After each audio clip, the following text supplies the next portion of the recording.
우리 고등부 친구들 안녕하세요. 정성경 전도사입니다. 코로나 때문에 우리 고등부 예배를 할 수 없게 되어 이렇게 설교 영상을 전도사님이 찍고 있습니다. 오늘 설교 말씀 들으면서 많은 은혜 받길 전도사님이 간절히 기도하겠습니다. 네, 오늘 설교 제목은 당신의 진짜 이름은 무엇입니까? 입니다. 국어사전에 한번 찾아봤어요. 이름에 대한 정의가 뭔지. 이름은 다른 것과 구별하기 위해 어떻게 부르는지, 사물, 단체, 현상 이렇게 부르는 총칭이라고 합니다. 결국 이름은 내가 타인과 구별되는 어떤 분명한 지점을 보여줍니다. 우리 엄마 아빠가 아기가 생기면 가장 많이 하는 게 뭘까요? 네, 바로 아기 낳기 전에 이름을 지어주는 일입니다. 이름을 짓기 위해서 장명소까지 간다고 해요. 그래서 적게는 수십만 원부터 많게는 수백만 원까지 이 아기의 이름을 짓기 위해서 돈을 낸다고 합니다. 한번 찾아봤습니다. 통계청에서 2019년 상반기까지 있는 남자 이름 중에서 가장 1등은 남자 이름 기준으로 1등 서준이, 2등이 하준이, 그 다음에 도윤, 은우, 시우라고 합니다. 그러면 여자아이의 이름을 한번 살펴보면 여자아이 가장 많이 1등이 지안이, 그리고 2등이 하윤이, 그리고 3등이 서아, 하은, 서윤이라고 합니다. 여러분 친구들도 알다시피 전도사님의 이름은 뭐죠? 정성경입니다. 네, 정말 성경입니다. 많은 친구들이 물어봤습니다. 전사님 정말 그 성경이 바이블 맞아요? 네, 맞습니다. 이 이름은 저희 아빠가 전도사님 모든 인물을 다 아우를 수 있는 것이 성경이다 해서 성경이라고 지었습니다. 뭐 요셉, 사무엘, 요한 막 다 많이 짓잖아요. 근데 그 인물이 모두 다 포함될 수 있는 게 성경이다. 그래서 너는 성경이다 라고 지었습니다. 초등학교 시절 전도사님이 좀만 나쁜 짓을 해도 이 이름 때문에 너는 나쁜 성경이야 라면서 되게 스트레스를 많이 받았어요. 그리고 또 중학교로 올라가니까 너는 여자친구 나중에 결혼을 할 상대는 찬송이어야 돼. 왜냐하면 성경과 찬송은 항상 같이 붙어 있으니까 너는 찬송이라는 여자친구를 만나서 꼭 결혼해라 라고 말했습니다. 혹시 주변에 찬송이라는 분, 여자 분 아는 분 있으면 연락 바랍니다. 네. 잠시 시 한 편 전도사님이 읽고 가겠습니다. 내가 그의 이름을 불러주기 전에는 그는 다만 하나의 몸짓에 지나지 않았다. 내가 그의 이름을 불러주었을 때 그는 나에게로 와서 꽃이 되었다. 내가 그의 이름을 불러준 것처럼 나의 이 빛깔과 향기에 알맞은 누가 나의 이름을 불러다오. 그에게로 가서 나도 그의 꽃이 되고 싶다. 우리들은 모두 무엇이 되고 싶다. 나는 너에게, 너는 나에게 잊혀지지 않는 하나의 의미가 되고 싶다. 이 시는 김춘수의 꽃이라는 작품입니다. 이 시에서 친구들은 무엇을 느꼈나요? 저는 전도사님은 이름을 불러주는 것이 단지 이름을 부름에 큰 의미가 있다고 생각하지 않습니다. 뭔가 인식하지 못하고 크게 주의를 기울이지 않은 그 대상에 누가 이름을 불러주면 뭔가 더 큰 의미가 생겼다고 생각합니다. 그러니까 이름을 불러준 것으로 인해 나와의 관계가 어떤 의미가 생겼고 그것으로 말미암아 어떤 더 깊은 관계로 나아갈 수 있는 계기가 되었기 때문입니다. 영화 센과 치에로에 보면 많은 사람들이 자신의 이름을 빼앗긴 채 살아갑니다. 자신의 정체성을 잃어버립니다. 그래서 이 영화를 자세히 보면 누가 귀신인지 누가 사람인지 분간이 안 됩니다. 왜냐하면 자기의 이름을 다 잊어버리고 자기의 정체성을 다 잊어버려서 살기 때문입니다. 그런데 누가 자기의 이름을 불러주는 순간 이 영화의 사람들은 저주가 풀리게 됩니다. 그리고 귀신들이 아니라 이제 본연의 나로서 살아갈 수 있습니다.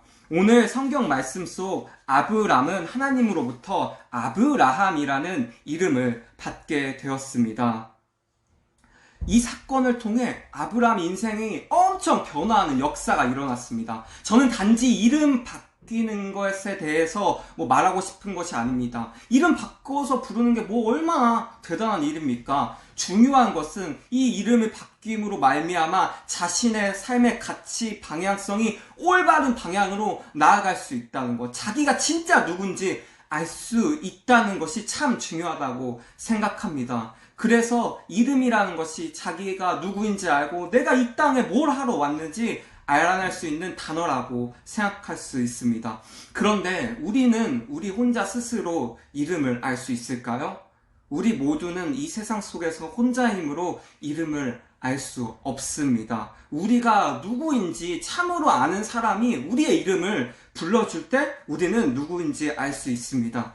신약에 나오는 말씀을 보면 예수님이 그 갈릴리 해변에서 그물을 던지고 있는 어부 베드로와 안드레를 그 제자로 부릅니다. 그렇습니다. 베드로와 안드레는 그 참된 이름을 알지 못하고 그냥 죽어 있었던 삶이었습니다. 그런데 예수님께서 그들의 이름을 부르시고 제자로 부르십니다. 이 부르심을 통해 그들의 삶은 변화되고 자신의 죽었던 삶이 정말 생명력 있는 삶으로 변화되게 됐습니다.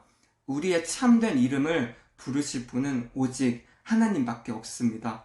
그러나 세상을 살아가면 우리의 가짜 이름을 막 부르기 시작합니다. 우리의 이름을 착각하게 만듭니다. 건강으로, 돈으로, 여러분 학교 성적으로 우리의 이름을 착각하게 만듭니다. 그렇게 된다면 우리의 삶의 모습은 참 안타까운 모습으로 끝나고 말 것입니다. 절대로 우리 친구들의 학교 점수가 여러분의 이름이 될 수 없습니다. 지금 친구들의 가정 형편이 친구들의 이름이 될 수 없습니다. 오직 우리의 진짜 참된 이름은 예수님이 우리를 부르시는 것, 그것만이 우리의 참된 이름이 될 수 있습니다. 한 사람도 빠짐없이 우리 친구들에겐 하나님의 목적이 있고 하나님의 뜻이 있고 하나님의 섭리가 있습니다. 우리 친구들은 그것을 믿어야 되고 세상에서 부르는 나의 이름, 거짓된 가짜 이름이 아니라 내 진짜 이름을 우리는 발견하고 찾아야 합니다. 이 시간 하나님께서 우리에게 어떤 이름을 불러주시는지 진짜 이름을 듣는 귀한 시간 되었으면 좋겠습니다. 우리가 우연히 태어났을까요? 이 세상에? 친구들은 어떻게 생각하세요? 결코 우연히 태어나지 않았습니다. 하나님께서 우리 태어나기 이미 전부터 우리를 다 계획해 놓으셨습니다. 그냥 아무런 이유 없이 이 한국 땅에 태어나지 않았습니다. 오늘 본문 말씀에서 나오는 아브람을 보면 아브람이라는 뜻이 이 집안 전체의 우두머리입니다. 집안에서 가장 높은 어르신이라는 뜻입니다. 그런데 그런 아브람이라는 이름을 하나님께서는 아브라함이라고 불러주십니다. 이 아브라함의 뜻은 온 나라의 아버지라는 뜻입니다. 그러니까 이 한 집안의 대표의 아버지에서 온 나라의 아버지로 이름이 변환했습니다. 개인적인 차원에서 온 인류적인 차원으로 이름이 변했습니다. 아브람은 스스로 생각하기를 자기는 기껏해야 집안을 대표한다고 생각했지만 하나님의 뜻은 달랐습니다. 하나님이 보시는 아브람은 온 인류를 대신한다고 생각했습니다. 우리는 이처럼 하나님의 생각이 우리의 생각과 다를 수 있다는 걸 알아야 합니다. 하나님이 불러주시는 이름이야말로 우리의 진짜 삶의 이름이 되시길 바랍니다. 그런데 하나님은 아브라함을 처음 부를 때 아브람이라고 이름을 바꾸지 않았습니다. 그러니까 창세기 12장에서 아브람을 부를 때 그냥 너는 고향 땅과 친척 아버지의 집을 떠나 내가 내게 보여줄 땅으로 가라 이렇게 말씀하실 때 너는 아브라함이다 라고 하지 않았습니다. 17장이 돼서야 비로소 이름을 바꾸었습니다.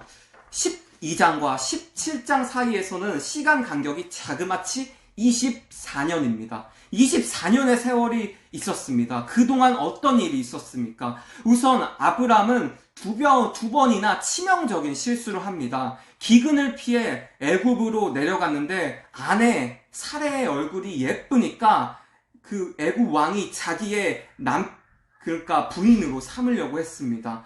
그러면 자기를 해칠 것 같아서 거짓말을 합니다. 그냥 누나라고 속입니다. 그리고 아내를 팔아 넘기려고 합니다. 얼마나 치사합니까? 자기 목숨을 살리기 위해서, 자기가 생존하기 위해서 아내를 팔아버립니다.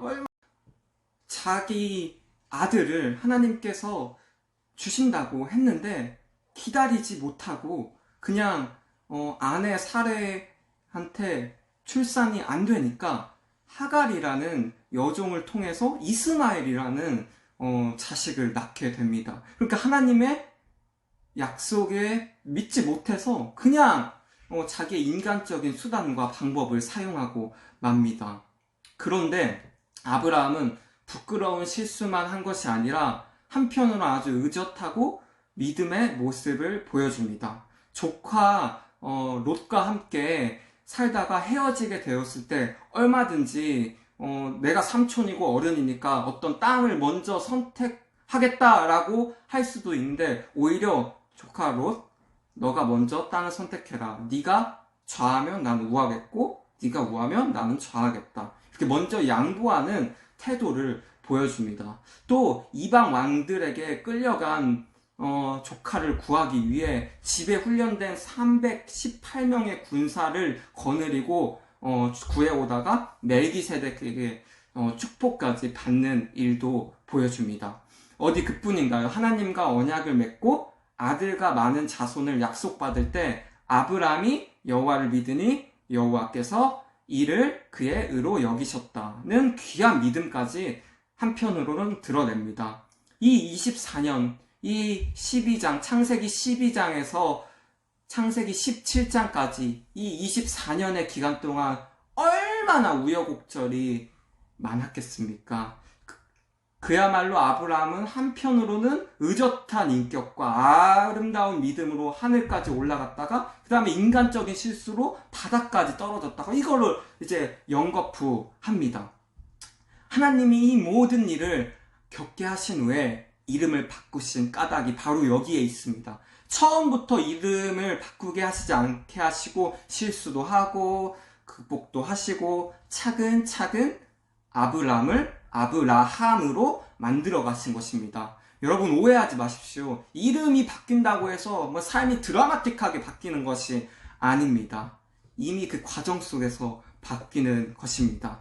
마찬가지로 우리 신앙에서도 우리의 어떤 형식적인 것과 어떤 직분과 어떤 내 신앙 경력을 자랑하지 않았으면 좋겠습니다. 그것보다도 더 중요한 것은 우리의 온전한 하나님을 향한 믿음의 그 과정임을 믿습니다. 그러면 하나님께서 우리의 이름을 친히 불러주시고 우리의 갈 길을 친히 알려주실 것입니다. 중요한 것은 이름 3글자를 바꾸는 것이 아니라 그의 바뀐 이름에 걸맞게 우리 삶이 정말 변화되는 것입니다. 그래서 아브라함도 실수도 하고 여러 번으로 믿음으로 다시 일어도 났습니다. 여러분, 우리의 이름보다 정말 그 이름에 걸맞게 사는 고등부가 되길 바랍니다. 한 집안의 아버지, 가장인 아브람에서 열국의 아버지, 온 땅의 아버지인 아브라함이 되려면 그에 걸맞는 신앙의 믿음이 있고 인품이 있고 그 과정이 다 있어야 합니다. 잠시 성경 말씀 읽고 가겠습니다. 갈라디아서 4장 6절에서 7절까지의 말씀입니다. 갈라디아서 4장 6절에서 7절까지의 말씀을 같이 읽어보겠습니다. 시작! 너희가 아들이므로 하나님이 그 아들의 영을 우리 마음 가운데 보내사 아빠 아버지라 부르게 하셨느니라. 그러므로 내가 이후로는 종이 아니요 아들이니 아들이면 하나님으로 말미암아 유업을 받을 자니라. 아멘. 이제 우리의 신분은 종이 아니라 자녀입니다. 하나님께서 저와 여러분을 이제 종이 아니라 자녀로 부르셨습니다. 그러니까 이 세상에서 우리를 부르는 가짜 이름에 우리가 휘둘릴 필요가 전혀 없습니다. 친구들의 학교 성적이, 집안 형편이 여러분의 이름이 아닙니다. 현재 여러분이 속하고 있는 그 어떤 것도 당신의 이름이 될 수 없습니다. 하나님이 아브라함을 부르기 전까지 기껏해야 아브라함 자기 스스로 생각하길 그냥 이 한 가정, 한 집안의 대표라고 생각했습니다. 그러나 하나님의 계획은 달랐습니다. 온 민족을 대표하는 것으로 더 나아가 하나님의 자녀로 부르시는 것입니다. 이 시간 오늘 우리 설교 말씀을 듣고 있는 우리 친구들이 하나님의 음성을 들었으면 좋겠습니다. 내가 나를 평가하는 것이 아니라 어떤 세상의 기준이 자기 모습을, 내 모습을 평가하는 것이 아니라 하나님이 바라보시는 나, 하나님이 부르시는 내 이름, 하나님이 바라보시는 그 시선에 우리가 집중했으면 좋겠습니다. 그러면 우리가 어떻게 살아가야 될지, 어떤 방향성과 어떤 믿음의 표대를 가지고 살아가야 할지 분명히 보일 것입니다. 마지막 김춘수의 꽃이라는 시를 조금 변형하면서 설교를 마치겠습니다. 하나님이 우리의 이름을 불러주기 전에는 우리는 다만 하나의 죄인에 지나지 않았습니다. 하나님이 우리의 이름을 불러주었을 때 하나님은 우리에게로 와서 아버지가 되었습니다. 다 같이 기도드리겠습니다. 하나님 아버지, 우리 이 시간 하나님께서 불러주는 진짜 이름에 대해서 알아보았습니다. 아브람 혼자 생각하기로는 그냥 아브람, 그냥 어떤 한 개인, 어떤 한 그냥 국한적인 인물로 생각했습니다. 그러나 하나님께서는 더 큰 뜻이 있었고 더 큰 계획이 있었습니다. 우리의 삶을 생각해도 마찬가지입니다. 그냥 내가 나를 생각할 때 정말 별 볼 일 없고 내가 뭐 공부를 잘하는 것도 아니고 뭐 돈이 많은 것도 아니고 내가 어떤 재능이 있는 것도 아니라서 그냥 세상이 규정하는 나, 세상이 바라보는 나, 별 볼 일 없는 나로 생각하기 쉽습니다. 그러나 이 시간 우리는 고백합니다. 믿음의 눈을 들어 고백합니다. 바로 하나님께서 나를 어떻게 바라보실까? 하나님께서 나를 어떻게 불러주실까? 하나님께서 나를 향한 어떤 계획이 있을까? 주님, 이 시간 우리가 하나님의 계획을 볼 수 있도록 도와주시고 하나님께서 부르시는 내 모습을 발견할 수 있는 귀한 시간 될 수 있도록 주님 인도해 주세요. 우리 한 주간 살아갑니다. 지금 코로나로 인해 우리가 예배를 드리지 못하고 교회에서 우리 공동체를 만나지 못합니다. 이럴 때일수록 정말 사순절 기간입니다. 더욱더 예수님을 묵상할 수 있도록 도와주시고 하나님을 더욱더 생각할 수 있도록 도와주시고 성령님의 감동이 우리 삶 속에서 역사할 수 있도록 주님, 우리 아이들 가운데 역사할 수 있도록 도와주세요. 예수님의 이름으로 기도합니다. 아멘. 우리 친구들 다음 주에 만나요. 안녕.